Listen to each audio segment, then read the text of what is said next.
जिसमें नानी जी का नाम सतीपन देवी तो माता का नाम और मेरा ही नाम माने कर रखा तो वही जाए।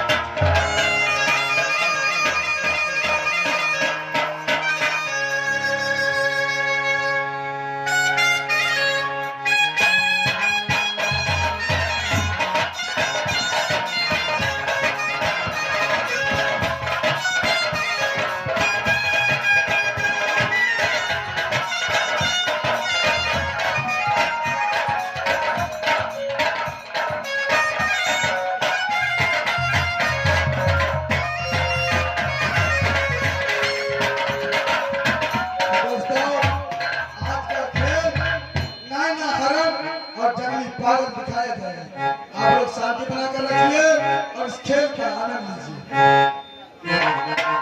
दोस्तों, एक समय की बात है, मैं शिकार खेलते खेलते कहा तो शांतिगढ़ चला गया। शांतिगढ़ में राजा कुतन सिंह के दरबार में स्वयंवर मचा हुआ था। देश देश के छतरी पहुंचे थे उस सभा में।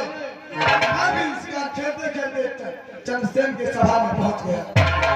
जब वहां गया तो देखा स्वयंवर रचा हुआ है।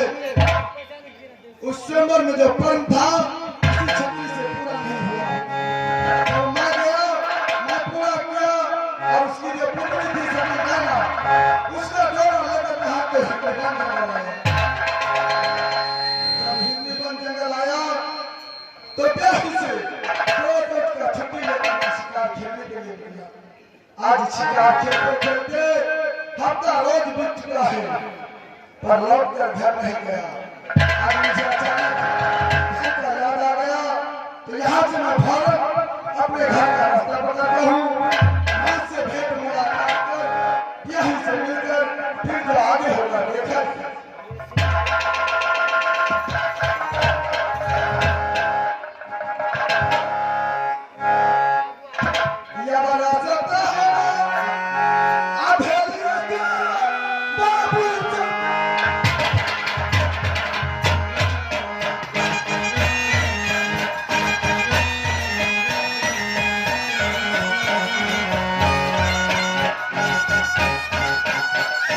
Come on,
पिताजी के नाम राजा जगन से उनकी जान में पैदा एक पुत्र मिला।